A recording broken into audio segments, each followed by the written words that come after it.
Hello friends, welcome to my channel PK noble story. ये story बहुत interesting है। इसका नेक्स्ट एपिसोड सुनने के लिए 100 लाइक्स का टारगेट रखा है। और हाँ दोस्तों, अगर आप लोगों ने मेरे टेलीग्राम को ज्वाइन नहीं किया तो अभी ज्वाइन कर लीजिए। एपिसोड 71। अब तक आपने सुना, मेरी मदद करो, जल्दी से इनके कपड़े उतारो। अकीरा की बात सुनकर डॉक्टर समित जल्दी से उसकी मदद करने लगा। अकीरा ने सिल्वर नीडल्स निकाली और उसे मिस्टर सूर्यवंशी के एक्यूपंक्चर पॉइंट्स पर लगा दी। अकीरा जल्दी में नहीं थी, लेकिन उसके एक्शन तेज और एकदम स्मूथ थे। ये सब देखकर डॉक्टर समित बहुत ज़्यादा एक्साइटेड थे। ये सच में एक जीनियस डॉक्टर है, क्योंकि एक्यूपंक्चर सीखना हर किसी के बस की बात नहीं थी, और उसमें सक्सेसफुल होना यह ऐसा था जैसे समुद्र में से सुई का ढूंढना। अरे, इन दो एक्यूपंक्चर पॉइंट्स को एक ही टाइम में दबाया नहीं जा सकता। ये देखकर कि अकीरा के नीचे एक्यूपंक्चर पॉइंट्स की नीडल सही नहीं थी, डॉक्टर समित ने एकदम से कहा। अकीरा ने उसके बात नहीं सुनी। उसके चेहरे की एक्सप्रेशन एकदम कोल्ड थे, जो कोई देख नहीं सकता था। और उसने आराम से दोनों पॉइंट्स को दबा दिया। अरु तुम, यह आवाज़ एकदम से बंद हो गई।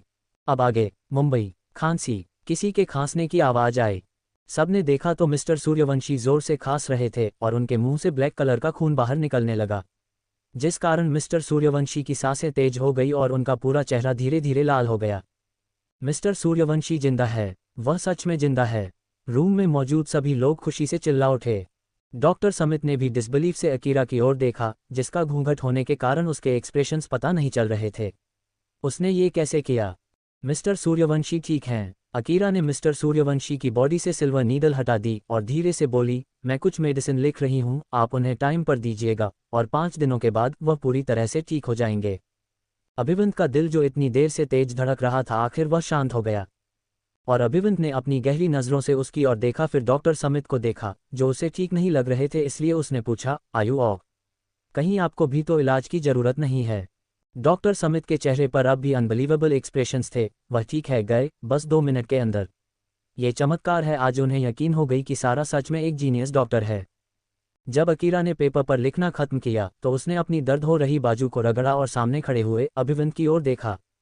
फिर उसने थोड़ी देर कुछ सोचा और बोली, मिस्टर सूर्यवंशी, थोड़ी देर के लिए मेरे साथ बाहर आइए। अभिवंत अकीरा के साथ बाहर चला गया।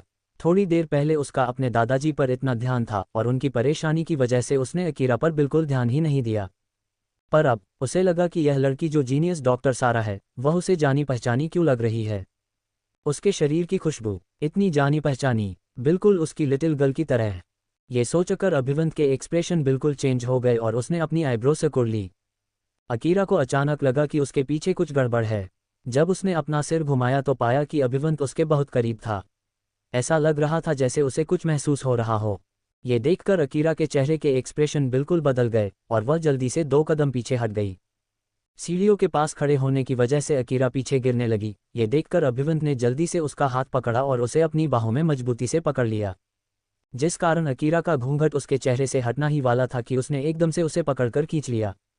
वही अभिवंत की नज़र उसके घूंघट से हट ही नहीं रही थी और अनजाने में उसने अपनी पकड़ अकीरा पर और मजबूत कर दी। यह महसूस करके अकीरा और ज़्यादा घबरा गई और उसने एकदम से अभिवंत को धक्का देकर उसके चेहरे पर थप्पड़ मार दिया और गुस्से से उसे घूरती हुई बोली, मिस्टर सूर्यवंशी, तुम सच में आवाराओं की तरह मेरा फ़ायदा उठाने की कोशिश कर रहे हो।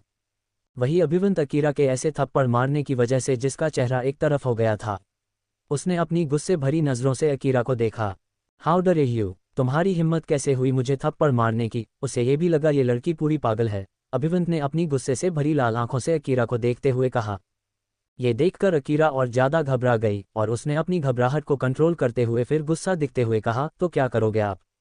वैसे मैंने सुना है कि मिस्टर अभिवंत सूर्यवंशी शादीशुदा है।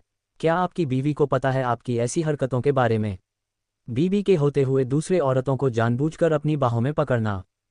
ये सुनकर अभिवंत की आंखें डूब गई और उसने गुस्से से अपने हाथों की मुठ्ठियां बना ली। अभिवंत ने अपनी लाल आंखों से अकीरा को घूरते हुए कहा, एक जीनियस डॉक्टर के लिए लोगों को बचाना अच्छी बात है, लेकिन मेरे पर्सनल लाइफ के बारे में घुसना ये बुरी बात है। और वैसे भी मुझे तुम जैसी लड़कियों को छूने का कोई शौक नहीं है। ये सुनकर घूंघट के नीचे सारा बनी अकीरा के मुंह के कोने ऊपर उठ गए। उसका क्या मतलब है? उस जैसे लड़कियां से इस आदमी की हिम्मत कैसे उसे ऐसा बोलने की? अकीरा इतना गुस्से में थी कि वह इसे आदमी को सबक सीखना चाहती थी, लेकिन इसमें उसकी सच्चाई बाहर आने का डर था, इसलिए उसने बात बदलते हुए अपनी आवाज़ चेंज करके कहा, मिस्टर सूर्यवंशी को एक अजीब बीमारी है क्या? अपने दादाजी के बारे में सुनते हुए अभिवंत का दिल घबराहट से भर गया और उसने किसी और चीज़ के बारे में नहीं सोचा। ये बात तो उसे पहले से पता थी कि उसके दादाजी की बीमारी अजीब है। सारा बनी अकीरा ने अपनी बात आगे कंटिन्यू करते हुए कहा, मुझे तो यह कोई बीमारी नहीं लगती, बल्कि ऐसा लगता है कि किसी ने उन्हें ड्रग्स दिए हैं। हालांकि मुझे अभी तक उस ड्रग के बारे में नहीं पता चला है। ड्रग्स? ये सुनकर बाहर आ रहे कोई लोग बेचैन हो गए। इतना बोलकर अकीरा ने अपनी गर्दन घूमकर अभिवंत के परिवार वालों को देखा और कुछ लोगों की आंखों में घबराहट के निशान देखे, लेकिन अगले ही सेकंड उन्होंने अपनी घबराहट छुपा ली और जबरदस्ती मुस्कुराते हुए प्राप्त जी बोले, आज यहाँ आकर मेरे पिताजी को बचाने के लिए आपका बहुत बहुत धन्यवाद। अकीरा ने भी टेढ़ा मुस्कुराते हुए कहा, मिस्टर अभिवंत सूर्यवंशी बहुत पावरफुल है, यहाँ तक कि उन्होंने एडवांस हैकर के लोगों पर हमला करने के लिए अपने लोगों को भी भेज दिया, इसलिए मुझे ना चाहकर भी यहाँ तो आना ही था। अकीरा की बात सुनकर अभिवंत ठिठक गई, ये जानकर कि वह सबको इस बारे में बता रही है। मुंबई। अकीरा की बात सुनकर अभिवंत ठिठक गई, ये जानकर कि वह सबको इस बारे में बता रही है। अकीरा ने सार्कास्टिकली मुस्कुराते हुए अभिवंत से कहा, मिस्टर सूर्यवंशी, आपके बचकानी धमकियां की वजह से एडवांस हैकिंग कंपनी हिल भी नहीं सकती, इसलिए अगली बार ऐसा करने से पहले ये याद रखिएगा कि हम दुश्मन भी बन सकते हैं।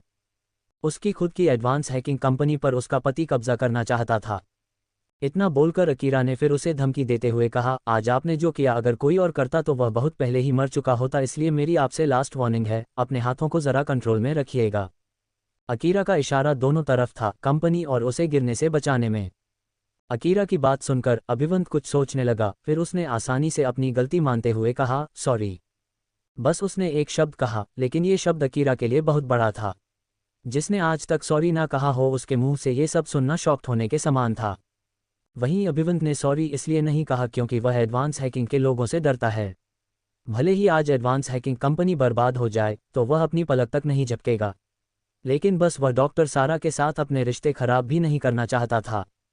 अभिवंत ने बिना किसी एक्सप्रेशंस के आगे कहा, मेरी वजह से जो एडवांस हैकिंग को नुकसान हुआ है और तुम्हारी डॉक्टर फीस सब भरने के लिए तैयार हूँ। ये सुनकर अकीरा की आंखों में चमक आ गई और उसने एकदम से कहा, 85 करोड़ मेरे अकाउंट में ट्रांसफ़र करवा दो, यह मेरी मिस्टर सूर्यराज सूर्यवंशी का ट्रीटमेंट करने की फ़ीस है, और बाकी एडवांस हैकिंग का जो भी तुमने नुकसान किया है इस बारे में वह लोग तुमसे बात कर लेंगे। 85 करोड़? सच में जीनियस डॉक्टर सारा की फ़ीस कोई छोटी मोटी नहीं थी। अभिवंत ने अपना सिर हिलाया, जैसे बोल रहा हूं कि वह जल्दी ही सारे पैसे ट्रांसफ़र करवा देगा। अकीरा ने अपनी भौहें उठाईं, ये सच में इतना अमीर और पावरफुल आदमी है। सच तो ये था कि अभिवंत अकीरा की इमेजिनेशन से भी ज़्यादा अमीर था। अब रात होने वाली है, मैं किसी से बोलकर आपके लिए आज यही गेस्ट रूम खुलवा देता हूँ, आपके यहीं पर रुकने के लिए, अभिवंत ने अपनी ठंडी आवाज़ में कहा। नहीं, अकीरा ने साफ इनकार कर दिया, उसे जल्दी वापस जाना था, वहाँ पर अभिवंत के लोग उसे ढूंढ रहे होंगे। ये सुनकर अभिवंत ने खतरनाक ढंग से अपनी आंखें सिकोड़ लीं, आप तो जीनियस डॉक्टर सारा है। मैं मानता हूं कि आपने मेरे दादाजी को बचाया है, लेकिन उन्हें अभी तक होश नहीं आया है, इसलिए जब तक उन्हें होश नहीं आ जाता तब तक आप यहां से नहीं जा सकती। इतना बोलकर उसने व्याख्यात से चिल्लाते हुए बोला, जीनियस डॉक्टर के लिए रूम रेडी करवाओ जल्दी। लगभग 2 मिनट के अंदर ही वहां अकीरा के सामने व्याख्यात आकर खड़ा हो गया और रिस्पेक्ट से बोला, प्लीज़ आप मेरे साथ आए, आप मुझे धमकी दे रहे हो। अकीरा ने अपने दांत पीस लिए, मिस्टर सूर्यवंशी, क्या आपको मेरे ऊपर विश्वास नहीं है जो आप मुझे यहाँ रोकना चाहता हो? अकीरा के वर्ड सीरियस थे। ये सुनकर अभिवंत के चेहरे पर टेढ़ी मुस्कान आ गई और उसने हल्के से कहा, विश्वास तो मुझे खुद पर नहीं है तो आप पर कहाँ से होगा, लेकिन फिलहाल मैं ये सोच रहा हूँ कि आप थकी हुई होगी, इसलिए नीचे रूम में जाए और आराम करिए। अकीरा को उसकी बातों में कुछ ना कुछ गड़बड़ तो लग रही थी, इसलिए वह थोड़ा डर गई, लेकिन इसके अलावा वह कर भी क्या सकती थी। ये तो पक्का था कि अभिवंत उसे बाहर तो जाने देने वाला नहीं था, और अब वह अगर ज़्यादा देर उसके सामने खड़ी हुई तो कहीं उनकी सच इसके सामने न आ जाए, इसलिए वह व्याख्याता के पीछे पीछे रूम की तरफ चली गई। अद्विक जो अभिवंत के पास खड़ा था, भाई, अद्विक ने कहा और उसने अभिवंत की आंखों के सामने अपना हाथ लहराया, बोला, वह यहाँ से जा चुकी है और आप अभी भी यहीं पर खड़े होकर उस डॉक्टर को देख रहे हैं। क्या ऐसा हो सकता है कि आपको उससे प्यार हो गया हो? अद्विक ने खुशी से चहकते हुए आगे कहा। हालांकि उसने घूंघट ले रखा था, लेकिन उसके घाघरा चोली से पता चल रहा था कि वह बहुत सुंदर है और उसके बॉडी शेप भी कमल है। जहां से अकीरा गई थी अभिवंत ने वहां से अपनी नज़रें हटा ली। अभिवंत ने इस बात पर ध्यान नहीं दिया कि वह सुंदर है या नहीं, वह सिर्फ उसे इसलिए देख रहा था क्योंकि वह उसे उसकी लिटिल गर्ल की तरह देख रही थी, वरना वह उसे एक नज़र देखा भी नहीं। क्या तुम्हें ऐसा लगता है थोड़ा रुककर अभिवंत ने कहा, क्या वह तुम्हें लिटिल गर्ल से काफ़ी मिलती जुलती नहीं लगी? अभिवंत की बात सुनकर अद्विक के एक्सप्रेशन अजीब हो गए और वह बोला, भाई आप ये कैसी बातें कर रहे हैं? वह दोनों एक जैसी कैसे हो सकती है? आपकी बीवी तो एक बिगवेल बच्चों की तरह है, लेकिन ये द फेमस जीनियस डॉक्टर सारा है। क्या आपकी बीवी कभी इनका मुकाबला कर सकती है? ये सुनकर अभिवंत की खतरनाक नज़रें उन पर टिक गईं। अद्विक समझ गया, लेकिन तब भी उसने सच बोलते हुए कहा, अरे भाई, मुझे तो ये डॉक्टर काफ़ी पसंद है। आप मुझे बताए, अगर मैं उसे अपनी गर्लफ्रेंड बनाने का बोलूँगा तो वह मान जाएगी? तुम कोशिश कर सकते हैं, अभिवंत ने बिना किसी एक्सप्रेशन के कहा। अभिवंत को पता है कि अद्विक लड़कियों के साथ फ्लर्ट करने में बहुत अच्छा है। ठीक है, फिर यह पक्का हो गया कि मैं उसको मनाऊंगा, अद्विक ने खुशी से कहा। दूसरा तरफ अकीरा व्याख्यात के साथ रूम के बाहर पहुंची, जहां पर पहले से ही 2 बॉडीगार्ड्स खड़े थे। जाहिर तौर पर डॉक्टर सारा बनी अकीरा वहां से भाग न जाए, इसलिए अभिवंत ने उसके रूम के बाहर बॉडीगार्ड्स को खड़ा कर दिया था। ये देखकर अकीरा गुस्से से घुराए। व्याख्यात ने अकीरा को उसका रूम दिखाया और बाहर खड़े बॉडीगार्ड्स को ऑर्डर देते हुए बोला, अगर डॉक्टर सारा को किसी चीज़ की ज़रूरत होगी तो वह तुम्हें बोल देंगे और तुम उसे पूरा कर देना। इतना बोलकर व्याख्यात रूम से बाहर निकल गया। रूम में आकर अकीरा ने गुस्से से रूम का दरवाज़ा बंद किया और अपना घूंघट उठाया। तभी उसने अपनी नज़रें रूम के चारों ओर दौड़ाए। उसकी नज़र एक शेल्फ पर रखे फूलदान पर रुक गई। फूलदान को देखकर अकीरा ने अपनी भौहें ऊपर उठाईं, लेकिन फिर बिना कुछ करे वह चुपचाप बालकनी में चली गई। बालकनी से अकीरा साफ देख सकती थी कि नीचे बहुत सारे बॉडीगार्ड्स थे।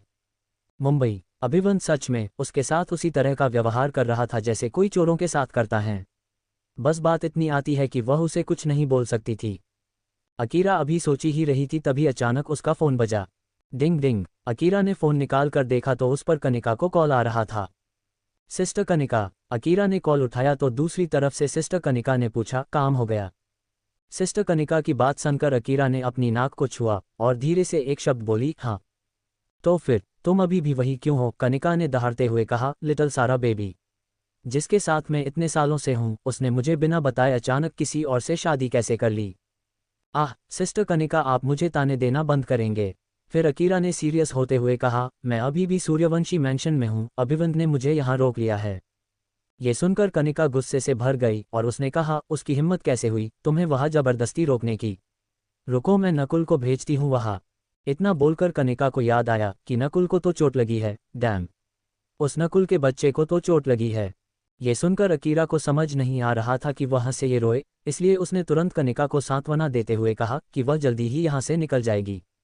अकीरा की बात सुनकर कनिका ने कुछ सोचा और अचानक हंसते हुए बोली, तुम्हारा वह इकलौता प्यार पति तुम्हारी पहचान नहीं जानता है ना?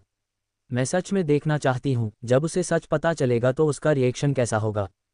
वही अकीरा भी इसके बारे में सोचने से खुद को नहीं रोक पाए। दूसरी तरफ से कनिका बोली, सारा 1 मिनट रुको, किसी का कॉल आ रही है। इतना बोलकर कनिका ने कॉल कर दी। दूसरी ओर से कनिका को एक और कॉल आया। अकीरा ने भी थोड़ी देर इंतजार किया और जल्द ही कनिका ने फिर से उसे फ़ोन किया।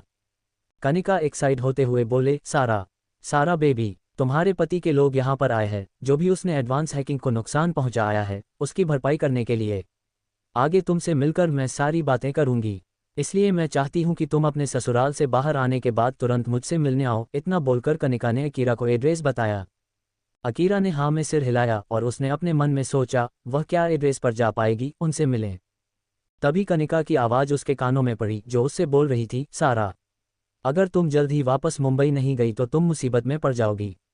अकीरा ने कुछ देर सोचा और कहा, सिस्टर कनिका, आप और नकुल भी ज़्यादा स्ट्रेंथ मत यूज़ कीजिए। वही अभिवंत से मैंने ही बोला था हमारा जो नुकसान हुआ है उसकी भरपाई करने के लिए। ये सुनकर कनिका अनकंफर्टेबल हो गई। अब कनिका को ऐसा लग रहा था कि अभिवंत कहीं ना कहीं अकीरा के दिल पर राज करने लगा है। कनिका ने टेढ़ा मुस्कुराते हुए कहा, हाय, अपने पति की छोटी सी खरगोश ये चाहती है कि हम उसकी पति के खिलाफ अब कोई एक्शन ना ले। क्या मैं कोई सपना देख रही हूँ? तुम्हें पता है अगर इस बारे में हमारे एडवांस हैकर के लोगों को पता चल गया तो वह शायद तुम्हारे खिलाफ हो जाएंगे। ये सुनकर अकेला परेशान हो गई और फिर मुस्कुराते हुए बोली, पहली बात, मैं उसकी कोई साइड नहीं ले रही हूँ। और क्या आपको लगता है कि मैं एडवांस हैकिंग के लोगों को मैं अपने खिलाफ होने दूंगी? बस रुको, कनिका ने धीरे से कहा, अब मैं जा रही हूँ तुम्हारे पति के लोगों से अच्छे से भरपाई करने। इतना बोलकर कनिका ने कॉल कर दिया। वही फ़ोन काटने के बाद अकीरा भी अपने रूम के अंदर चली गई और फिर से उसने उस फूलदान को देखा तो उसकी आंखें एक पल के लिए उसके ऊपर रुक गई। वह धीरे से मुस्कुराई और फूलदान में लगा हुआ कैमरे की तरफ करके उसने अपने चेहरे पर से घूंघट हटाया और अपने अंगूठे से थम्स अप किया। फिर उस कैमरा को निकलकर इसमें अच्छे से देखा और उसे जमीन पर पटक दिया। सच में इस तरह से उसे फंसाने की कोशिश करना बेतुकी सा आइडिया था। थोड़ी देर तक रूम को गौर से देखने के बाद अकीरा खिड़की के पास गई और उसने वहां से नीचे देखा, जो कि गार्डन था, और वहां पर इस वक्त कोई भी मौजूद नहीं था। ये देखकर अकीरा ने डेविल स्माइल करी और अच्छे से अपनी कमर में पल्लू को बांधते हुए खिड़की के ऊपर चढ़ी और मुस्कराते हुए नीचे कूदी, मगर रास्ते में ही उसने पाइप को पकड़ लिया और धीरे धीरे आराम से नीचे उतर गई। गार्डन में लैंड होते ही अकीरा ने जल्दी से अपना घूंघट लिया और सूर्यवंशी के मेंशन से बाहर निकलने लगी। ज्यादातर लोग मिस्टर सूर्यवंशी की देखभाल में बिजी थे, इसलिए बहुत सारे बॉडीगार्ड मेंशन में पीछे वाली साइड और आगे वाली साइड थे, इसलिए किसी का भी ध्यान गार्डन और उससे थोड़ी ही दूर पर लगे में गेट पर नहीं गया। और जो बचे कुछ बॉडीगार्ड उसे मिले, उन्हें अभिवंत के ऑर्डर के बारे में पता था, इसलिए उन्होंने रिस्पेक्ट से उसे विश किया। बस पूरे मेंशन में यह बात फैल चुकी थी कि डॉक्टर सारा ने मिस्टर सूर्यवंशी की जान बचाई है। अरे डॉक्टर साहिबा! जब अकीरा एक झील के पास से गुजरी तो अचानक किसी ने उसे आवाज देकर रोक लिया। मुंबई। जब अकीरा एक झील के पास से गुजरी तो अचानक किसी ने उसे आवाज देकर रोक लिया।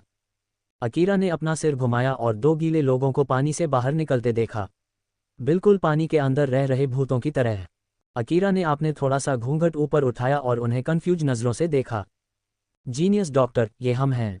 विक्रम और आदित्य हंसे और विक्रम के सिर पर हुए हरे बालों और दोनों के शरीर से मिट्टी वाला पानी टपकने लगा। उन्हें हाथ पैर अभी भी बंधे हुए थे, वह बड़ी मुश्किल से झील से बाहर आए थे। इतना तो उन्हें भी पता चल गया था कि मिस्टर सूर्यवंशी जाग गए थे और अकीरा ने उन्हें ठीक कर दिया था। उसके सामने जो छोटी लड़की थी वह सच में एक जीनियस डॉक्टर सारा थी। जीनियस डॉक्टर, हम आपसे पहले कही गई बुरी बातों के लिए माफ़ी मांगते मनाना चाहते हैं। आपका दिल बहुत बड़ा है, इसलिए हमारी बातों को दिल पर ना ले, विक्रम के इमोशनल होते हुए कहा। आदित्य ने भी कहा, हाँ हाँ, हम पहले आपकी पहचान नहीं जानते थे और आप प्लेबॉय अभिवंत के साथ थे, इसलिए हमने आपको गलत और नकली डॉक्टर समझ लिया। उसके सामने वाली जीनियस डॉक्टर सारा ही थी, एक ऐसी इंसान जिसे न जाने इंडिया में कितने लोग अपना इलाज करवाने के लिए करोड़ रुपए भी देना को तैयार थे। इसलिए उन लोगों के लिए सारा से मिलना भी बहुत ही ज़्यादा मुश्किल काम है। वह उससे बात करके उसके साथ अपना रिश्ता अच्छा करना चाहते थे। अभिवंत और प्लेबॉय। अकीरा ने अपनी भौहें ऊपर उठाईं। विक्रम के पास यही सही मौका था अभिवंत के बारे में बुरा भला बोलने के लिए, क्योंकि उनके बीच का रिश्ता खराब हो सके। इसलिए उसने जल्दी से कहा, डॉक्टर साहिबा, आप नहीं जानते कि अभिवंत की रेपुटेशन कितनी खराब है। वह टीनेजर्स से ही लड़कियों के साथ खेलते आ रहा है और वह लड़कियों को प्रेग्नेंट करके उन्हें छोड़ देता है। यही कारण है कि मिस्टर सूर्यवंशी ने उसे सूर्यवंशी मैंशन से बाहर निकाल कर फेंक दिया था। बाद में वह मुंबई चला गया और वहां पर भी वह ये सब काम करता है।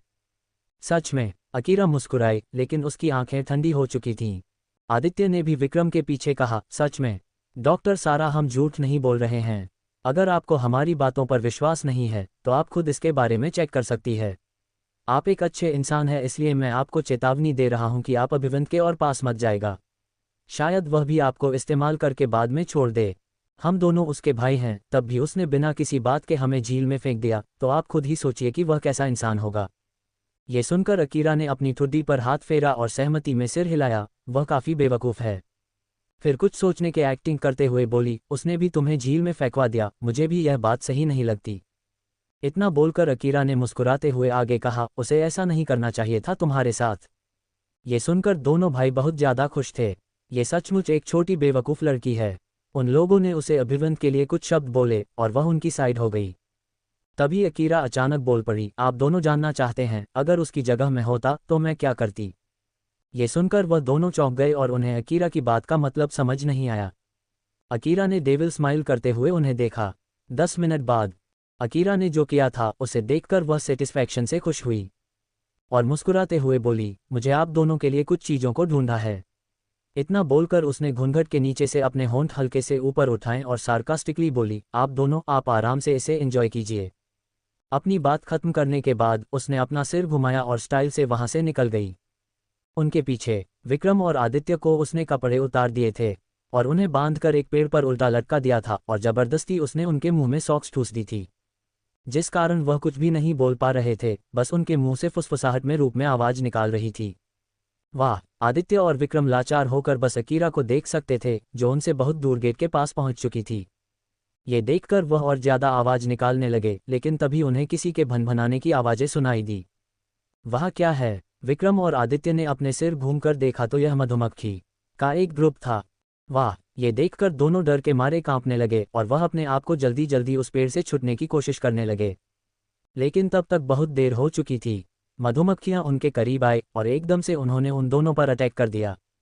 2 घंटे बाद मैंशन के अंदर मिस्टर सूर्यवंशी को होश आ गया था और वह थोड़ा बैठकर खाने खा रहे थे। डॉक्टर समित ने उनकी पल्स चेक की, जो पूरी तरह से ठीक चल रही थी, बस उन्हें कुछ दिनों के लिए आराम करने की जरूरत थी। मिस्टर सूर्यवंशी ने अपनी पूरी जिंदगी में अपनी हिम्मत से ज़्यादा बिजनेस किया था और आज तभी वह पूरे इंडिया में नंबर 1 पर है। पूरे इंडिया में ऐसी कोई जगह नहीं जहां पर उनका बिजनेस ना हो।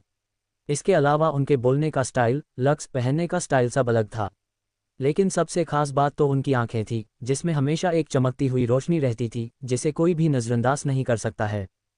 मिस्टर सूर्यवंशी का चेहरा अभी भी पीला पड़ा था, लेकिन उनके आंखों की रोशनी बिल्कुल कम नहीं हुई। मिस्टर सूर्यवंशी ने थोड़ी देर बाद कड़वाहट से मुस्कुराते हुए अभिवंत को देखा और बोले, इस बार तुम आखिर आ ही गए। ये सिर्फ इतना है कि मैं इस बार भगवान की दया से बच गया हूँ, लेकिन अगली बार मुझे नहीं लगता कि मैं जिंदा रह पाऊंगा या नहीं। अभिवंत, जिसने अपने दादाजी की ब्लैंकेट का कोना पकड़ा था उन्हें देने के लिए, लेकिन अपने दादाजी की बात सुनकर उसके हाथ वहीं रुक गए और उसने अपने होंठ सिकोड़ लिए। मिस्टर सूर्यवंशी की नज़र में उनका ये पोता थोड़ा सनकी और गुंडा था। अभिवंत में बिना किसी एक्सप्रेशन के कहा, मिस्टर सूर्यवंशी, आपके शरीर और हड्डियां मेरी तुलना में ज़्यादा मजबूत हैं, इसलिए 100 साल तक भी आपके लिए जिंदा रहना कोई बड़ी बात नहीं। तुम लड़के, मिस्टर सूर्यवंशी ने मुस्कुराते हुए डांटा। अभिवंत का चेहरा भी उसके दादाजी से थोड़ा बहुत मिलता जुलता था। मिस्टर सूर्यवंशी ने एक गहरी सांस ली, क्योंकि उन्हें नहीं पता था कि कब उसकी जान चली जाएगी। जिस इंसान की उन्हें सबसे ज़्यादा फर्क थी, वह था उनका पोता अभिवंत। एक पल के लिए झिझकने के बाद मिस्टर सूर्यवंशी फिर खुद को रोक नहीं सके और वह बोले, अभिवंत, तुम्हारी माँ के बारे में। मुंबई। एक पल के लिए हिचकिचाने के बाद मिस्टर सूर्यवंशी फिर खुद को रोक नहीं पाए और वह बोले, अभिवंत, तुम्हारी माँ के बारे में। मिस्टर सूर्यवंशी अपनी बात पूरी कर पाते अभी अभिवंत ने उन्हें बीच में रोक दिया और उनके हाथ में एक बाउल पड़ते हुए बोला, आपकी मेडिसिन, इसे जल्दी से पी लीजिए। अभिवंत ने बिल्कुल ऐसे रिएक्ट किया जैसे अभी जो मिस्टर सूर्यवंशी ने कहा उसने वह बिल्कुल सुना ही ना हो। वही मिस्टर सूर्यवंशी के पास अपने शब्द वापस अपने अंदर निगलने के अलावा वह कुछ नहीं कर सकते थे। इतना ही, उनका पोता अब बड़ा हो गया था और वह बहुत सारी चीज़ों पर खुद कंट्रोल कर सकता था। मिस्टर सूर्यवंशी जो अभी अभी उठे थे और अभी भी बहुत कमज़ोर थे। थोड़ी देर और बात करने के बाद उन्हें थकान महसूस हुई और वे फिर से सो गए। वही अभिवंत ने उन्हें बहुत देर तक देखा, फिर उनके ऊपर अच्छे से ब्लैंकेट डालकर वह रूम से बाहर निकाल गया। आसमान पहले ही काला हो चुका था, इसका मतलब रात हो गई। चांद अपनी हल्की चांदनी नीचे धरती पर बिखर रहा था। अभिवंत ने काले आसमान को देखा और अपनी आंखें बंद कर लीं। उसकी माँ। तभी उसके दिमाग से बहुत सारी बुरी यादें उसकी आंखों के सामने आ गईं, जिससे उसका सिर दर्द से फटने लगा। अभिवंत को बहुत ज़्यादा अजीब फील हो रहा था और उसकी सांसें भी तेज हो गई। इस समय उसकी जेब में रखा फ़ोन बज उठा। अभिवंत ने कुछ सेकंड तक अपने आप को कंट्रोल करने की कोशिश की और फिर धीरे से अपना मोबाइल बाहर निकाला। यह अद्विक का मैसेज था। अभिवंत ने कुछ सोचा और मैसेज खोलकर देखा, जिसमें अद्विक ने लिखा था, भाई, मैं रातों रात मुंबई वापस जा रहा था। पता नहीं ये बात दादाजी को कैसे पता चल गई और उन्होंने पहले ही मुझे किडनैप करवाकर ब्लाइंड डेट पर जाने के लिए भेज दिया है। मैं बहुत नाराज़ हूँ, यहाँ तक कि मेरे बड़े भाई की भी अभी तक शादी नहीं हुई है, तो दादाजी को इतनी क्या जल्दी पड़ी है मेरी शादी करवाने की। प्लीज़ आप कुछ करो ना भाई। मैसेज पढ़ने के बाद अभिवंत के होठों के कोने थोड़े ऊपर उठ गए और उसके आसपास का माहौल डार्क हो गया। अद्विक को सूर्यवंशी फैमिली ने बचपन से पाला था और हमेशा उसे प्रोडक्ट भी किया था, तो अब वह उसके लिए लड़की देख रहे थे, ये भी उनका फर्ज था। अद्विक उनका पोता था तो वह भी अद्विक का अच्छा ही चाहते थे।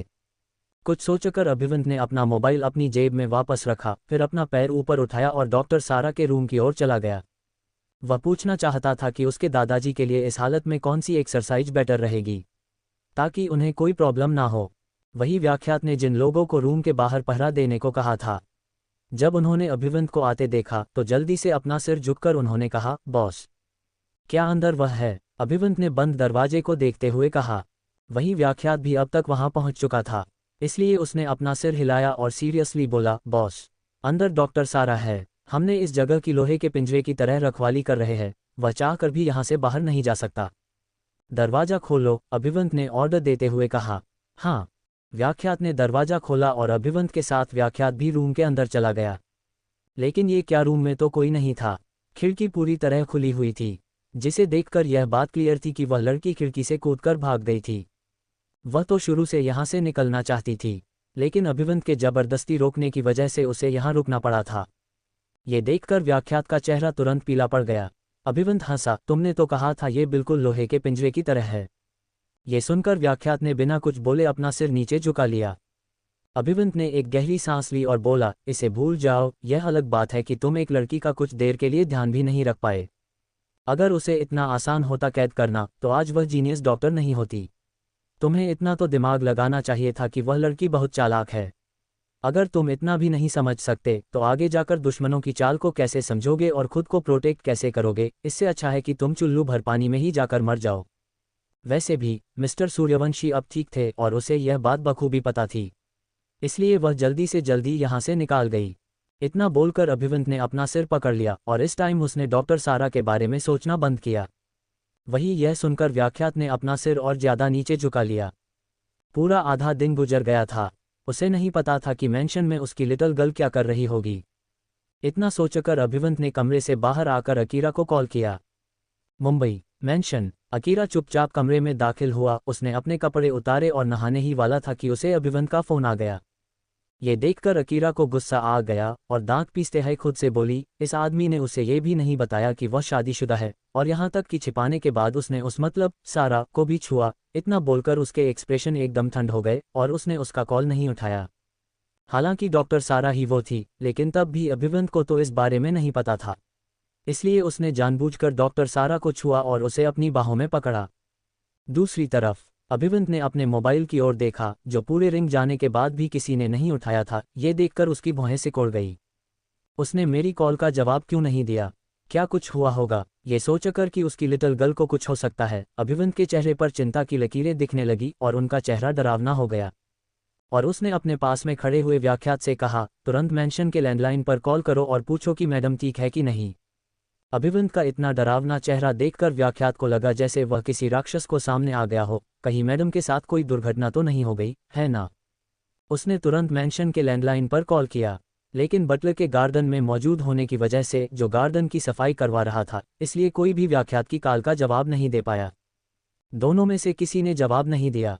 ये सुनकर अभिवंत और ज्यादा परेशान हो गया और उसने व्याख्यात से कहा, कुछ तो हुआ है, जल्दी से चॉपर रेडी करो और वापस मुंबई चलो। अगर लिटिल गर्ल मैंशन में नहीं है तो बॉडीगार्ड को उसे ढूंढने के लिए भेजो और मुंबई से बाहर जाने वाले सारे रास्ते बंद करवा दो। उसे कैसे भी करके अपनी लिटिल गर्ल को बस ढूंढना होगा, कहीं उसकी लिटिल गर्ल किसी खतरे में तो नहीं।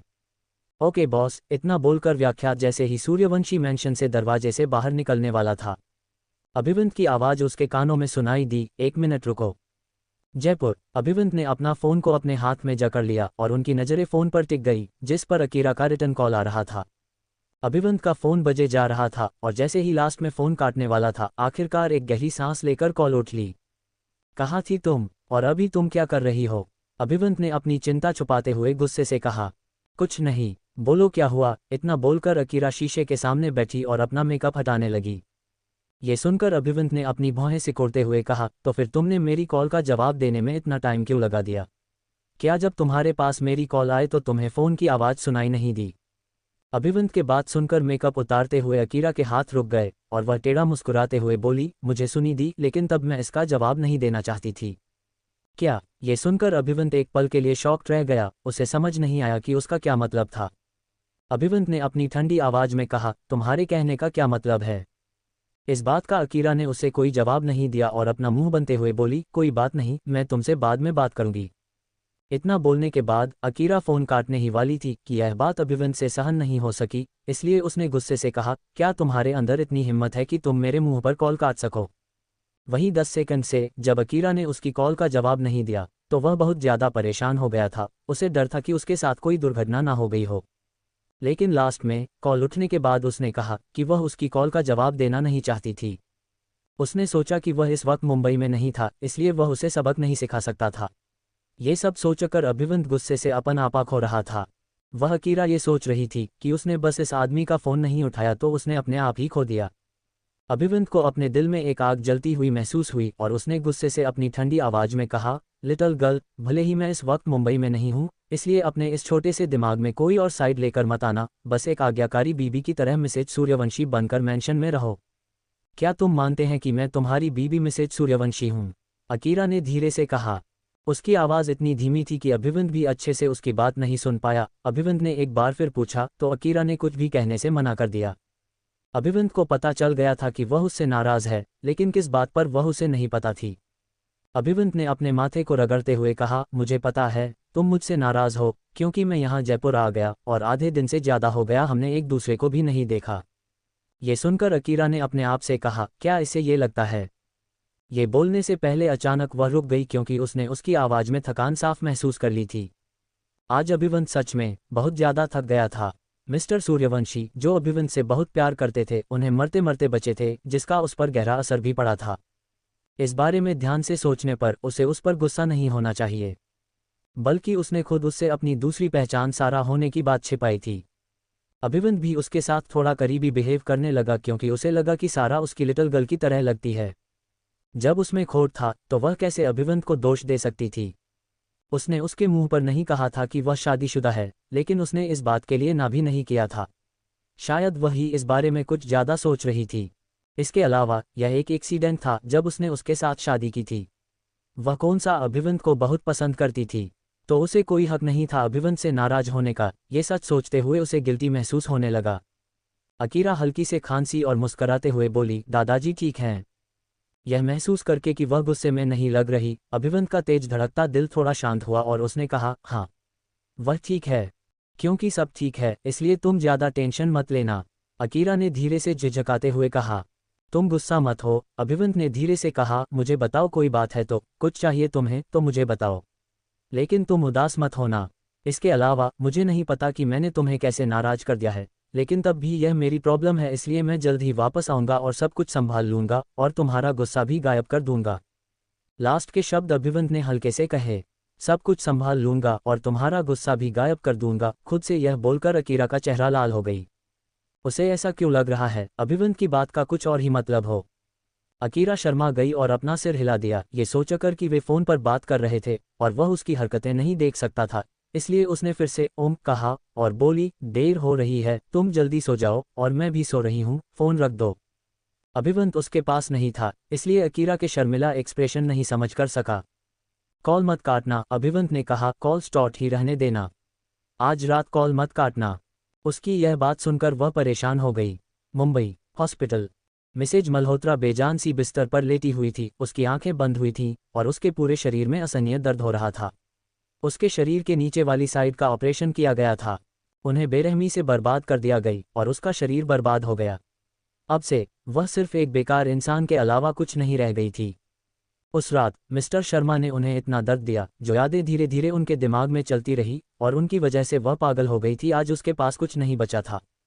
अरे मेडिसिन बदलो, नर्स जो मेडिसिन लेकर आए और बहुत इम्पेशेंट लग रही थी, उसने जल्दी से कहा, जल्दी से अपनी प्लाजो उतारो। लेकिन मिसेज मल्होत्रा हल भी नहीं सकी। ये देखकर नर्स ने भौहें सिकोड़ गई। वह जल्दी से चलकर उसके पास आए और उसने उनका प्लाजो उतार दिया। चले जाओ, मिसेज मल्होत्रा अचानक होश में आए और चिल्लाए, उसे मत छुओ, तुम अब भी खुद को एक हाई क्लास लेडी समझती हो, आखिर तुम दिखना क्यों चाहती हो? नर्स भी गुस्से में कहा, एक बार जाकर शीशे में अपनी बदसूरत शक्ल देखो, जिसे देखकर मुझे घिन आती है। ये सुनकर मिसेज मल्होत्रा पागल हो गई और नर्स को दूर धकेल दिया, चुप रहो। मिसेज मल्होत्रा के ऐसे धक्का देने से नर्स जमीन पर जाकर गिर गई। ये देखकर नर्स और जायदा गुस्से से भर उठी। नीचे जमीन से खड़ी होकर उसने एक जोरदार थप्पड़ मिसेज मल्होत्रा को मारा। तुम क्या हो, तुम्हारी हिम्मत कैसे हुई मुझे धक्का देने की? इतना बोलकर नर्स ने उसे एक और थप्पड़ मारा। फिर मिसेज मल्होत्रा के बाल खींचे, उसे बिस्तर से घसीटा और उसका सिर बेडसाइड टेबल पर दे मारा। क्या तुम्हें लगता है कि तुम अभी भी मिसेज मल्होत्रा हो? तुम्हारा पति अब तुम्हें बिल्कुल नहीं चाहता है। वही नर्स के ऐसे साइड टेबल पर उसका सिर मारने से मिसेज मल्होत्रा दर्द से चिल्ला उठी और वह अपने सिर पकड़कर बैठ गई। नर्स ने व्यंग्य से मुस्कुराकर बाहर जाते हुए कहा, अगर तुम मुझे अपनी मेडिसिन बदलने नहीं दोगे तो तुम मर जाओगी। मिसेज मल्होत्रा बेड पर लेटी गई। उसके शरीर नर्स की बात सुनकर कांपने लगा। नहीं, वह ऐसा नहीं कर सकता, ये गलत है। वह उसे जाने नहीं देगी। मिसेज मल्होत्रा ने अपना मोबाइल निकाला और सबसे पहले मिस्टर मल्होत्रा को कॉल किया।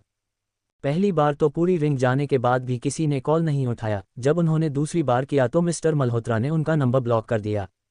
बहुत बढ़िया, यही वही आदमी है जिससे वो प्यार करती थी, लेकिन आज उसने उसे बीच राह पर छोड़ दिया। मुंबई हॉस्पिटल। मिसेज मल्होत्रा ने गहरी सांस ली और एक आदमी का नंबर याद करके डायल कर दिया। दूसरी तरफ से फ़ोन उठने के बाद मिसेज मल्होत्रा ने रोते हुए कहा, वह यह मैं हूँ। निहारिका। दूसरी तरफ वाला आदमी ने हैरानी से कहा, तुमने मुझे क्यों कॉल किया? उस आदमी का नाम मोहित था और वह मिसेज मल्होत्रा का सालों पुराना आशिक था। वे हमेशा से मिसेज मल्होत्रा को पसंद करता था और आज भी उनके मन में मिसेज मल्होत्रा के लिए प्यार जिंदा था। वह पहले एक गरीब लड़का था, लेकिन अब उसने अपनी जिंदगी में पैसे कमा लिया था और एडवांस हैकिंग में शामिल हो गया था। हालांकि वह सिर्फ एक साधारण इंसान था और ज़्यादा हाई क्लास नहीं था, लेकिन तब भी उसने इतना तो कमाया था कि उसकी जिंदगी अच्छे से गुजर जाए। ऐसे तो उसके पास पावर भी थी। मोहित, मैं मरने की कगार तक पहुंच चुकी हूं। इतना बोलकर मिसेज मल्होत्रा बेकाबू होकर रोने लगी। ये सुनकर मोहित ने तुरंत कहा, क्या हो रहा है? तुम बस मेरे आने का इंतजार करो। जो भी तुम्हें धमकाने की हिम्मत कर रहा था, मैं उसे छोड़ूंगा नहीं। मिसेज मल्होत्रा ने रोते हुए एड्रेस बताया। मोहित ने फिर से मिसेज मल्होत्रा को संतुना देखकर जल्दी वहां आने के कहा। लगभग 2 घंटे के अंदर वह हॉस्पिटल पहुंचकर सीधा मिसेज मल्होत्रा के वार्ड में पहुंचा। मोहित, जो कि एक अच्छी हाइट वाला मजबूत आदमी था। मिसेज मल्होत्रा ने मोहित को देखा। अगर वह मिस्टर मल्होत्रा से उसे कंपेयर करती तो इस आदमी की आंखों बहुत ज़्यादा प्यारी थी, लेकिन उनका रंग सांवला था। आईब्रोज से आंख तक एक कट का निशान फैला हुआ था, लेकिन इस वक्त वह इस चीज़ पर ध्यान नहीं देना चाहती थी। मोहित, मिसेज मल्होत्रा में चिल्लाते हुए कहा। मिसेज मल्होत्रा की ऐसी हाल देखकर मोहित को अपना दिल टूटा हुआ सा महसूस होने लगा और वह जल्दी से आगे बढ़कर मिसेज मल्होत्रा के गले लग गए। निहारिका, तुम्हारा ऐसा हाल किसने किया? आखिर तुम्हें हुआ क्या है? इस वक्त मिसेज मल्होत्रा का दिल दर्द से भरा हुआ था। वही मोहित उसे बहुत सालों से पसंद करता था और हमेशा उसने उसे एक हाई क्लास लेडी के रूप में देखा था, लेकिन आज इस हालत में देखकर उसे बहुत अजीब महसूस हो रहा था। मिसेज मल्होत्रा ने तुरंत अकीरा के द्वारा उसे फंसाए जाने के बारे में बताया। वह, मोहित, मुझे इस दुनिया में नहीं रहना। मैं अब और जीना नहीं चाहती। ये सुनकर मोहित हैरान हो गया। जब वह पहले रोती भी थी तो खूबसूरती से इनोसेंट बनकर रोती थी, लेकिन आज ठीक है, रो मत। मोहित ने उसे कंफर्टेड करने की कोशिश करी और उसका दिल बहुत सारी फीलिंग से भर गया और वह गुस्से से बोला, तुम्हारे वह पति कहाँ है? उस मिस्टर मल्होत्रा ने तुम्हारी इस तरह से देखभाल की है?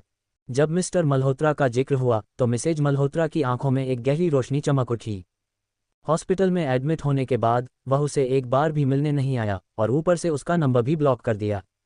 ये सोचकर मिसेज मल्होत्रा को और रोना आ रहा था और उन्होंने रोते हुए कहा, ऐसा इसलिए है क्योंकि मैं पहले लोगों को अच्छी तरह से नहीं जानती थी। वो मोहित, श्री अभी भी पुलिस स्टेशन में है, प्लीज़ उसकी मदद करो ना।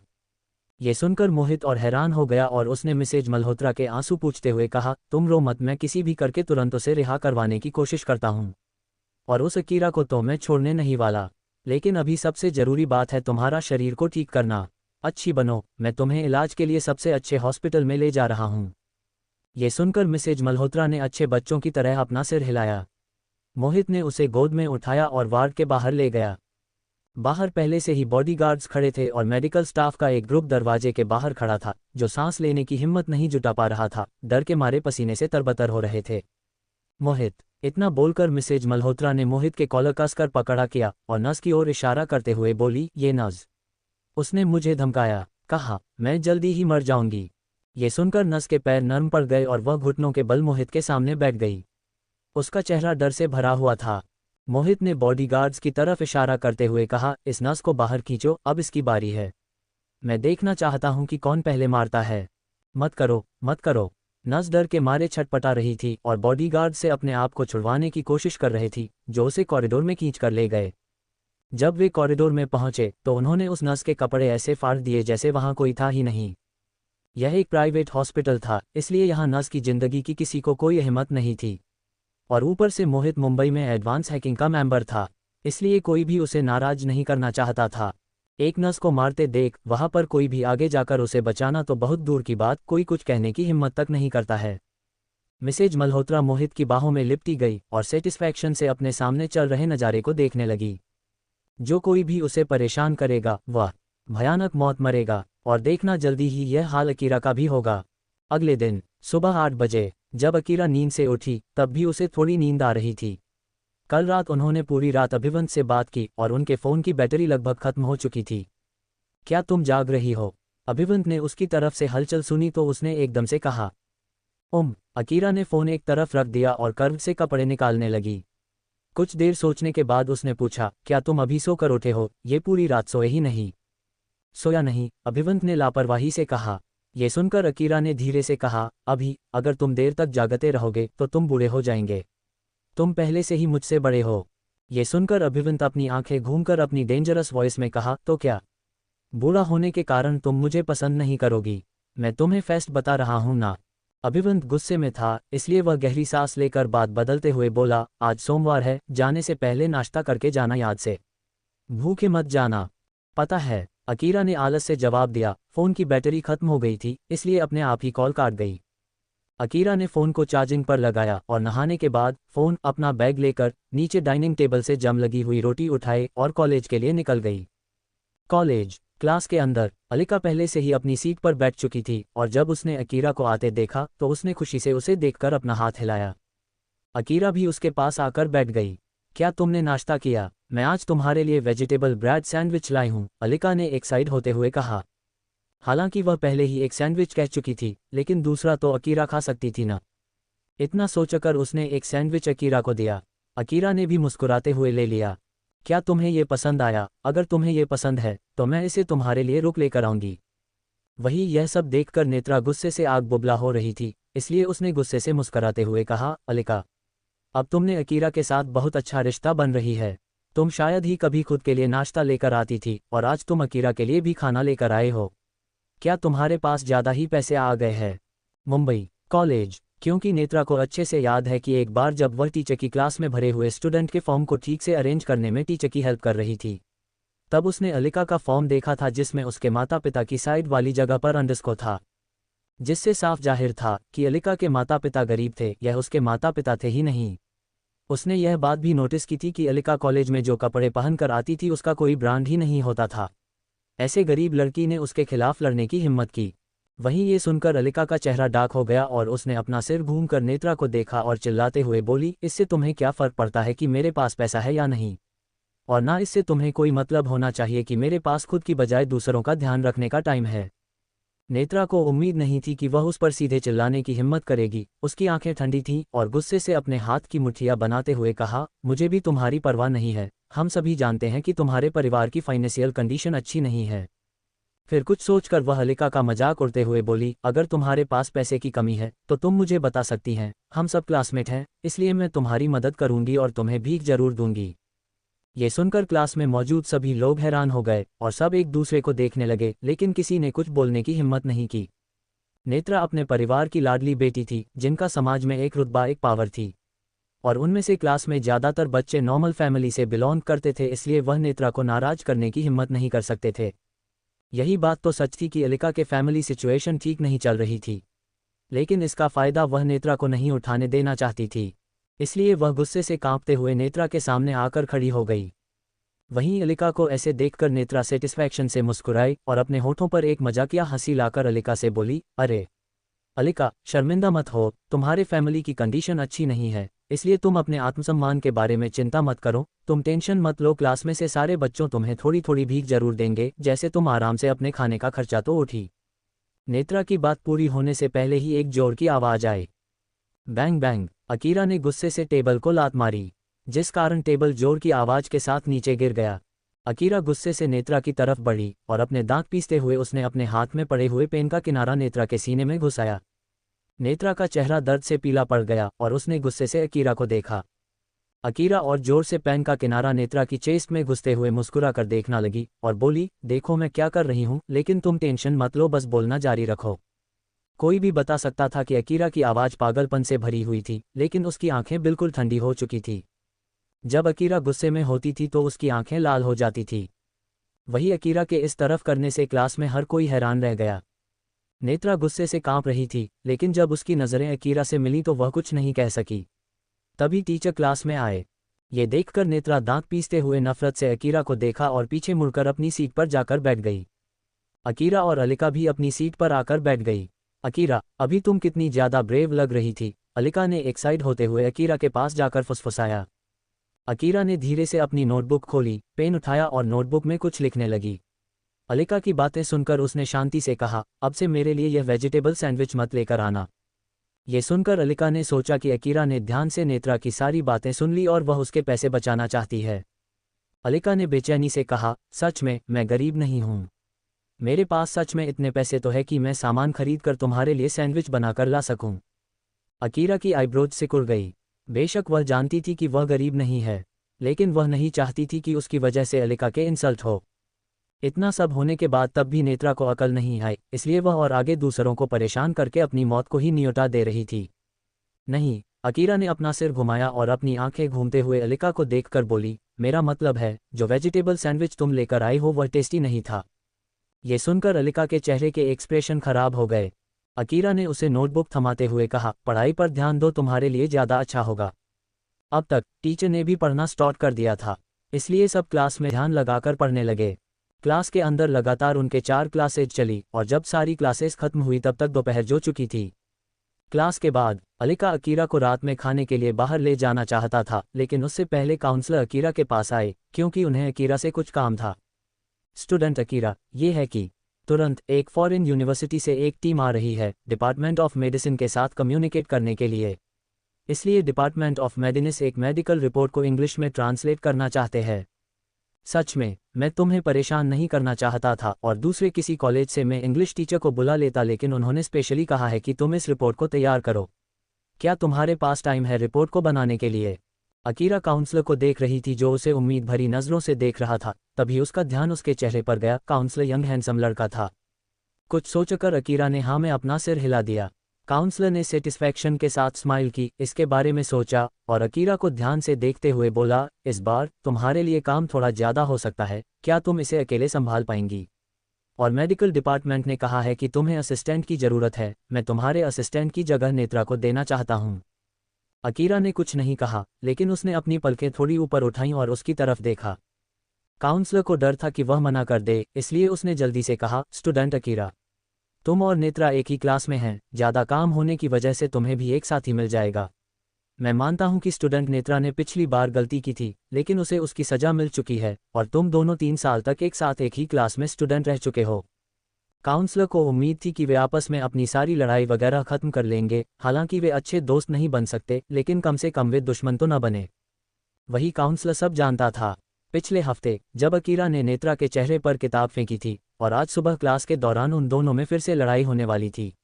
अगर ऐसा ही चलता रहा तो जल्द या बाद में कुछ न कुछ बुरा ज़रूर हो जाएगा। इसके अलावा नेत्रा की अंग्रेज़ी भी अच्छी थी, उसे कुछ पेंटिंग वगैरह की नॉलेज भी थी। अकीरा के चेहरे की एक्सप्रेशन देकर उसने कहा, अगर तुम नहीं चाहते तो it's okay, I will manage. Counsellor की बात बीच में रुकते हुए अकीरा ने कहा। नेत्रा का घर। जब नेत्रा घर आई तो नेत्रा की दादी ने उसे दिखा और प्यार से इशारा करते हुए उसे कहा, नेत्रा तुम आ गई। दादी, आप यहाँ अकेली क्यों हैं? मॉम कहाँ हैं? अपनी दादी के पास जाकर कंफ्यूज एक्सप्रेशन से नेत्रा ने पूछा। तुम्हारी माँ को कुछ काम से बाहर जाना पड़ा, वह थोड़ी देर तक आ जाएगी। नेत्रा ने कहा, ओह, और बोली, दादी क्या आपका सिरदर्द ठीक हो गया है? मैं आपके सिर की मालिश कर दूँ? ये सुनकर नेत्रा की दादी का दिल गर्माहट से भर गया और उन्होंने मुस्कुराते हुए कहा, नेत्रा बेटा, तुम्हारे इतना बोलने पर ही मुझे अच्छा महसूस हो रहा है, लेकिन हाल ही में मुझे ज़्यादा ही सिरदर्द होने लगा है। दर्द के कारण मुझे रात को नींद तक नहीं आ पाती। इतना बोलकर उन्होंने आह भरी और फिर बोली, और इस वक्त मिस्टर रायजादा भी बहुत गुस्से में है, यहाँ तक कि वह मेरे किसी फ़ोन कॉल का जवाब तक नहीं दे रहे। जब उनका गुस्सा शांत हो जाएगा तो मैं उनसे जीनियस डॉक्टर के बारे में पूछूंगी। मुंबई। मिस्टर रायजादा ने अपने बहुत से शेयर वापस ले लिए, जिस कारण उनकी कंपनी की पावर भी थोड़ी कम हो चुकी थी, लेकिन तब भी अलका जी को चिंता नहीं थी। उन्हें तो बस ये लग रहा था कि मिस्टर रायजादा ने अकीरा की वजह से अपने शेयर्स वापस लिए हैं। मिस्टर रायजादा प्यार और धर्म को सबसे ज़्यादा महत्व देते थे। वह हमेशा रिश्तों को संजोकर रखने थे, लेकिन आज उनकी सिर्फ एक गलती के कारण वह सब खत्म करने को तैयार थे। वही नेत्रा की दादी को अभी भी लग रहा था कि थोड़े टाइम बाद सब ठीक हो जाएगा। वही अलका जी एक बात सोचते हुए बोले, मैंने सुना है कि एक फॉरेन यूनिवर्सिटी जल्दी ही तुम्हारी गांधी यूनिवर्सिटी में आने वाले है और मेडिकल डिपार्टमेंट की मदद के लिए एक अच्छी इंग्लिश बोलने वाले स्टूडेंट की ज़रूरत है। तो तुम अपने कॉलेज वालों से कांटेक्ट क्यों नहीं करती? यह उन्होंने तुमसे कांटेक्ट करने की कोशिश की। ये सुनकर नेत्रा के चेहरे की मुस्कान फीकी पड़ गई। अभी तक नहीं। ये सुनकर अलका जी ने नेत्रा को हिम्मत देते हुए कहा, छोटी उम्र से तुम इंग्लिश क्लासेस में जाती आई हो तो मुझे पता है तुम्हारी इंग्लिश का लेवल तो बहुत अच्छा होगा। यहाँ तक कि इंग्लिश कॉलेज के स्टूडेंट भी मेरी पोती का मुकाबला नहीं कर सकते। तुम टेंशन मत लो, वह लोग तुम्हें ही चुनूंगी। आगे अलका जी ने मुस्कुराते हुए कहा, तुम अपना दिमाग बस पढ़ाई पर लगाओ, उस अकीरा की बच्ची की वजह से तुम परेशान मत हो। तुम्हें पता है ना, तुम हमारे परिवार की इकलौती बेटी हो, तो तुम्हारा फ्यूचर एकदम ब्राइट होगा। क्या वह लड़की तुम्हारी बराबरी कर सकती है? अंडरस्टैंड। वहीं अपनी दादी की बात सुनकर नेत्रा और ज्यादा परेशान हो गई थी। Ring ring. अचानक उसके पॉकेट में रखा हुआ फोन बजा। नेत्रा ने निकाल कर देखा तो यह उसके कॉलेज से काउंसलर की कॉल थी। इस टाइम अब ये क्यों मुझे फ़ोन कर रहे हैं? उसने चिचिडाहट से फ़ोन उठाकर अपने कान पर लगाया। Hello sir. स्टूडेंट नेत्रा, मैंने तुम्हें ये बताने के लिए फ़ोन किया है कि मेडिसिन डिपार्टमेंट की मदद के लिए मुझे किसी बच्चे को सेलेक्ट करना है। देख लो अगर तुम्हारे पास टाइम है तो। ये सुनकर नेत्रा बहुत खुश हो गई कि काउंसलर ने सच में उसे सेलेक्ट किया है। पहले उसने सोचा था कि काउंसलर अकीरा को सिलेक्ट करेंगे। सर, मैं बिल्कुल भी बिजी नहीं हूँ। फिर थोड़ा रुककर नेत्रा कन्फ्यूजन से बोली, सर आपने अकीरा को क्यों नहीं चुना? आखिर उसकी इंग्लिश तो मुझसे बेहतर है। ये बोलते हुए नेत्रा को खुद पर ही घमंड हो रहा था। भले ही अकीरा की इंग्लिश बहुत अच्छी थी, लेकिन उसकी वजह से कॉलेज में इतनी प्रॉब्लम होने के बाद कॉलेज ने उसके और अकीरा के बीच उसे चुना। हाँ, तुम उसी के साथ काम करोगी, काउंसलर ने बात क्लियर करते हुए कहा। उसके साथ? नेत्रा का चेहरा जम गया। हाँ, मेडिसिन डिपार्टमेंट ने मुझसे अकीरा के बारे में पूछा और कहा कि रिपोर्ट और उनके सामने प्रेजेंट करने के लिए उन्हें बस स्टूडेंट अकीरा ही चाहिए। काउंसलर ने समझाया, लेकिन रिपोर्ट और ट्रांसलेशन थोड़ी डिफ़िकल्ट है, इसलिए मुझे तुम्हारा ख्याल आया और मैंने तुम्हें अकीरा के असिस्टेंट के रूप में चुना है। नेत्रा का चेहरा पीला पड़ गया था और उसकी पकड़ अपने फ़ोन पर मजबूत हो गई, जिस कारण उसकी हाथों की नसें साफ उभरने लगी। अब क्या उसकी इतनी ही औकात है अकीरा के असिस्टेंट बनने की? यह एक ऐसा मौका है जो मैंने बड़ी मुश्किल से तुम्हारे लिए चुना है। तुम्हें अच्छी तरह से इस मौके का फ़ायदा उठाना चाहिए। और ऊपर से क्या पता तुम्हारे और स्टूडेंट अकीरा के रिश्ते भी ठीक हो जाए। इस बारे में जल्दी से सोचकर मुझे बता देना। इतना बोलकर काउंसलर ने कॉल कर दी। वहीं नेत्रा अभी भी फ़ोन अपने कान पर लगाए हुए बैठी थी। गुस्से के कारण उसकी पूरी उंगलियां सफ़ेद पड़ चुकी थी। क्या बात है? अलका जी ने उससे पूछा, क्या तुम्हारे टीचर ने फ़ोन किया था? क्या हुआ? सब ठीक है ना? हाँ। नेत्रा ने गहरी सांस ली और अपनी दादी को बताते हुए बोली, काउंसलर ने मुझे मेडिकल डिपार्टमेंट में मदद करने के लिए पूछा है। ये सुनकर अलका जी जोर से हंस पड़ी और बोली, मुझे पता था कि तुम्हारा कॉलेज तुम्हें ही चुनेगा। मेरी प्यारी पोती सबसे होनहार है। नेत्रा ने मुस्कुराने की कोशिश की और यह नहीं बताया कि वह उनकी मदद जरूर करेगी, लेकिन अकीरा के असिस्टेंट के रूप में। वहाँ उसे अकीरा की मदद करनी थी। दूसरी तरफ एक दिन के इलाज के बाद मिसेज मल्होत्रा की हालत में काफ़ी सुधार आ चुका था, लेकिन ज़्यादा बुरी तरह घायल होने की वजह से वह अभी पूरी तरह ठीक नहीं हो सकती थी। तब भी डॉक्टर के हाथ में जितना था उन्होंने मिसेज मल्होत्रा के दर्द को कम करने की कोशिश की। ये देखकर कि मिसेज मल्होत्रा दुखी थी, मोहित ने कहा, अब तुम्हें अपने शरीर की अच्छी से केयर करने की ज़रूरत है और तुम श्री की चिंता मत करें, मैं उसे जल्दी ही बाहर निकलवा लूँगा। ये सुनकर मिसेज मल्होत्रा ने अपने होंठ काट और परेशान होते हुए बोली, वह अभिवंत सूर्यवंशी बहुत पावरफुल है। उसकी पुलिस स्टेशन के लोगों के साथ मिली भगत है। हर कोई उसका ऑर्डर मानता है। मुझे डर है। बात बीच में काटते हुए मोहित ने हंसते हुए कहा, यह सिर्फ एक आदमी है, तुम मुझसे इतना डर क्यों रही हो? निहारिका, तुम्हें पता है मैं एडवांस हैकिंग कंपनी में काम करता हूं और मेरे पास इतनी पावर है कि मैं तुम्हें भी अच्छे से प्रोटेक्ट कर सकता हूं।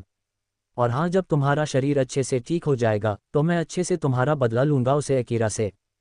ये सुनकर मिसेज मल्होत्रा मुस्कुराए। वह सच में पहले इस पसंद नहीं करती थी, लेकिन आज इस आदमी के पास सब कुछ था और उसके पति ने भी उसे छोड़ दिया था, इसलिए उसे किसी के सहारे की तो जरूरत थी, किसी को अपने जाल में फंसाने के लिए। मोहित को डर था कि निहारिका परेशान हो जाएगी, इसलिए उसने तुरंत अपने आदमी को कॉल करके श्री को रिहा करने का ऑर्डर दिया। पुलिस स्टेशन में पुलिस इंस्पेक्टर को मोहित के एक आदमी का कॉल आया था। श्री को जाने दो, यह इम्पॉसिबल है। इंस्पेक्टर ने बिना सोचे समझे मना कर दिया, क्योंकि वह अभिवंत के खिलाफ जाकर अपनी मौत को न्योता नहीं देना चाहते। इंस्पेक्टर राजवीर, मुझे आशा है कि आप इस बारे में सोचेंगे। हमारे बॉस एडवांस हैकिंग में मेंबर है, इसलिए उनके पहचान एडवांस हैकिंग के बॉस से भी है। और आपको तो पता ही है एडवांस हैकिंग पूरी दुनिया में कितनी पावरफुल है। क्या आप उस सूर्यवंशी की वजह से एडवांस हैकिंग से दुश्मनी मान लेना चाहते हैं? दूसरी तरफ से एक आदमी की आवाज़ धमकियों से भरी सुनाई दी। इंस्पेक्टर राजवीर भी सच में एडवांस हैकर से डरता थे, लेकिन अगर श्री को रिहा कर दिया जाता है तो कहीं उनके लिए और मुसीबत ना आ जाए। दूसरी तरफ से उस आदमी ने फिर से धमकी देते हुए कहा, अगर आप अभी भी अपने शरीर पर इंस्पेक्टर की वर्दी चाहते हैं तो जल्द से जल्द श्री को रिहा कर दीजिए। अगर आपने ऐसा नहीं किया तो इसका परिणाम आप जानते ही हैं। इतना बोलकर दूसरी तरफ वाले आदमी ने कॉल काट दी। वही यह सब सुनकर इंस्पेक्टर उलझन में पड़ चुके थे। इसके बारे में सोचने के बाद इंस्पेक्टर राजवीर ने सीधा अभिवंत को कॉल किया। सच में उनमें एडवांस हैकिंग को नाराज करने की हिम्मत नहीं थी और उन्हें यह भी समझ नहीं आ रहा था कि श्री को उन लोगों का सपोर्ट कैसे मिला। मिस्टर सूर्यवंशी, जब कॉल कनेक्ट हुई तो इंस्पेक्टर राजवीर ने पूरी कहानी बता दी। Advance hacking. अभिवंत, जो अभी अभी मिस्टर सूर्यवंशी के कमरे से बाहर आया था, और जब उसने ये दो शब्द सुने तो वह खिलखिलाकर हंस पड़ा। क्या सच में उस आदमी की जान पहचान एडवांस हैकिंग के बॉस से है? What a funny joke. फिर सीरियस होकर अभिवंत ने कहा, उस आदमी से बोलो कि वह अपने हाथ पैर ज्यादा ना चलाएं, नहीं तो उसे भी उस श्री के साथ जेल के अंदर डलवाने में मुझे ज्यादा वक्त नहीं लगेगा। लेकिन सर, एडवांस हैकिंग की पावर, इंस्पेक्टर राजवीर ने हिचकिचाते हुए कहा, क्योंकि वह अभिवंत की पावर को भी बहुत अच्छे से जानता था, इसलिए वह हर शब्द अभिवंत के सामने सोच समझकर बोल रहा था। क्या तुम मेरे खिलाफ जाने की कोशिश कर रहे हो? अभिवंत ने टेढ़ा मुस्कुराते हुए कहा। जब इंस्पेक्टर राजवीर ने ये शब्द सुने तो वह डर गया। नहीं सर, क्योंकि राजवीर अच्छे से जानता था कि अभिवंत सूर्यवंशी उतना सरल नहीं था जितना अफवाहों में कहा गया था। सर, मैं समझ गया, इंस्पेक्टर ने डरते हुए कहा। अभिवंत ने फ़ोन रख दिया और अपने बगल में व्याख्यात की ओर देखा, जो उसके पास खड़ा था, और उसने भी इंस्पेक्टर की सारी बातें सुन ली थी। Check it. Okay boss, Vyakhyat ने अपना सिर झुकाकर जवाब दिया और जल्दी से अपने काम पर लग गया। 10 मिनट से भी कम समय में उसे सब पता चल गया। व्याख्यात ने टैबलेट में देखते हुए उसे बताया, बॉस, वह एडवांस हैकिंग का एक छोटा सा मेंबर है। बस वह एडवांस हैकिंग के नाम को हर जगह इस्तेमाल करता है। वह एक गैंगस्टर है और मुंबई में उसका एक छोटा सा ग्रुप भी है। एडवांस हैकिंग का एक छोटा सा मेंबर, इतना ही। अभिवंत के पास अभी अपना गुस्सा निकालने के लिए कोई जगह नहीं है, इसलिए उसने व्याख्यात से उस आदमी को अच्छे से सबक सीखने को कहा। इतना बोलकर अभिवंत ने अपने सामने लगे आईना में वह अपना चेहरा देखता है। पिछले 2 दिनों से शेव न करने के कारण उसके चेहरे पर हल्की हल्की दाढ़ियां आ गई थी। उसने सुबह वाली अकीरा के शब्दों के बारे में सोचा, अपनी आंखें मूंद ली और पहली बार उसने व्याख्यात से ऐसा कुछ पूछा, व्याख्यात, क्या मैं बूढ़ा हो गया हूँ? व्याख्यात कंफ्यूज होते हुए बोला, नहीं तो बॉस। क्या हुआ? फिर धीरे से बोला, लिटिल गर्ल, क्या तुम्हें जवान और हैंडसम और गोरे आदमी ज्यादा पसंद है? व्याख्यात अब तो और ज्यादा कंफ्यूज हो जाता है। मुंबई हॉस्पिटल। मोहित अभी भी मिसेज मल्होत्रा के पास था और मिसेज मल्होत्रा बेड पर लेटी अच्छी न्यूज़ आने का इंतजार कर रही थी, जिसे सोच सोचकर उनके चेहरे पर रौनक आ गई। वह जल्द ही अपने बेटे श्री को देखेगी। रंग रंग। अचानक मोबाइल फ़ोन भेजा। यह जरूर इसलिए होगा कि जेल से श्री को रिहा कर दिया गया है, ये देखकर कि यह उसके किसी आदमी का फ़ोन है। मोहित ने हंसते हुए कॉल उठा ली और जानबूझकर उसे स्पीकर पर डाल दिया। बॉस, वह इंस्पेक्टर उस आदमी को रिहा करने के लिए मना कर रहा है। कॉल कनेक्ट होते ही एक आदमी ने बेचैनी से कहा। ये सुनकर मोहित का चेहरा तुरंत काला पड़ गया और वह गुस्से से बोला, सच में वे उसे जाने नहीं दे रहा है? क्या वह एडवांस हैकिंग को नाराज करना चाहता है? जो आदमी कॉल पर था वह भी अपने आप को हेल्पलेस महसूस कर रहा था। इंस्पेक्टर राजवीर आखिरकार पुलिस स्टेशन के चीफ थे और उसने उन्हें हर तरीके से धमकाने की कोशिश की, लेकिन तब भी वह श्री को जाने देना नहीं चाहते थे। तो अब वह भी इसमें क्या कर सकता था? ठीक है, मैं समझ गया। मोहित ने फ़ोन रख दिया और चिंता से मिसेज मल्होत्रा की तरफ देखा और उनसे बोले, निहारिका, तुम चिंता मत करो, मैं खुद वहां जाऊंगा श्री को छुड़वाने के लिए, और मुझे विश्वास है कि वह लोग मेरे अगेंस्ट नहीं जाएंगे। हालांकि वह एडवांस हैकिंग का एक छोटा सा मेंबर था, लेकिन तब भी एडवांस हैकिंग पूरे वर्ल्ड की टॉप कंपनी थी और उस कंपनी का छोटा सा मेंबर भी लाखों में कमाता था। यहाँ तक कि वह पिछले कुछ सालों में वह एडवांस हैकिंग का नाम हर जगह इस्तेमाल करते हुए आया था, इसलिए बहुत सारे लोग उससे डरते भी थे और कोई भी छोटे लोग उससे पंगा लेकर अपने आप को बर्बाद नहीं करना चाहता था। मिसेज मल्होत्रा ने अपना सिर हिलाया, लेकिन उसके चेहरे पर चिंता की लकीर थी। Be careful. मोहित ने मुस्कुराते हुए अपना सिर हिलाया और जैसे ही वार्ड के बाहर जाने वाला था, उससे पहले ही उसके लोग दौड़कर अंदर आए और हफ्ते हुए जल्दी से आकर उसके कान में कुछ बोले। क्या? मोहित ने हैरानी से कहा। क्या हुआ? मिसेज मल्होत्रा ने परेशानी से पूछा। मोहित चौंक गया था। इस चक्कर में उसने मिसेज मल्होत्रा को भी नज़रअंदाज कर दिया और अपने लोगों के साथ जल्दी से वार्ड से बाहर चला गया। मिसेज मल्होत्रा को 2 शब्द के अलावा आगे कुछ भी कहने का मौका तक नहीं मिला। पता नहीं अचानक उनके दिल कुछ गलत होने की आशा से जोर जोर से धड़क रहा था। मोहित जल्दी से अपने आदमियों के साथ कार में बैठकर अपने बेस पर पहुंच। वहां पहुंचकर उन्होंने वहां पर दूर दूर तक बस एक घना काला धुआं देखा। यहाँ देखकर उसकी पलकें फड़कने लगी और वह लगभग बेहोश होने वाला था। यह उनका सबसे इम्पोर्टेंट बेस था जहाँ उसका ज़्यादातर पैसा जाता है, लेकिन अब सब कुछ खत्म हो गया, जिसके साथ ही उसके इतने सालों का कमाया हुआ आधा पैसा भी खत्म हो गया। किसने किया ये? किसने किया ये? मोहित गुस्से से पागल होने वाला था, जिस कारण उसके आईब्रो से लेकर आंख तक जो निशान था वह और भी ज़्यादा भयानक लग रहा था। बॉस, अभी तक इसका पता नहीं चला है, लेकिन जिसने भी ये किया है उसने हमारे लिए एक चिट्ठी छोड़ी है जिसमें कहा गया है कि तुम्हारे पास इतनी पावर नहीं कि तुम पूरी दुनिया को खरीद सको। अगर ज़्यादा ही अपनी ताकत आजमाने की कोशिश करोगे तो अगली बार तुम्हारे बेस पर नहीं आग सीधा तुम्हारे ऊपर पड़ेगी। इतना सुनकर मोहित गुस्से से पागल हो रहा था। उसने गुस्से से पेड़ पर मुक्का मारा। कितने घमंड से भरे शब्द! लेकिन अगर उसका दुश्मन बिना किसी को खबर लगे उसके बेस को खत्म कर सकता है तो ये बताता है कि उसके पास उससे ज़्यादा ताकत है। बॉस, क्या आपने हाल ही में किसी को नाराज़ किया है? मोहित के एक आदमी ने डरते डरते उससे पूछा। अपने आदमी की बात सुनकर मोहित इस बारे में ध्यान से सोचने लगा। वह इतने लंबे टाइम तक दिल्ली में रहा था, उसने वहां पर कभी किसी से दुश्मनी नहीं करी और ना ही कभी वह लोगों से उलझा, और ना ही उसने कभी किसी ऐसे इंसान को नाराज किया जो उससे भी ज़्यादा पावरफुल हो।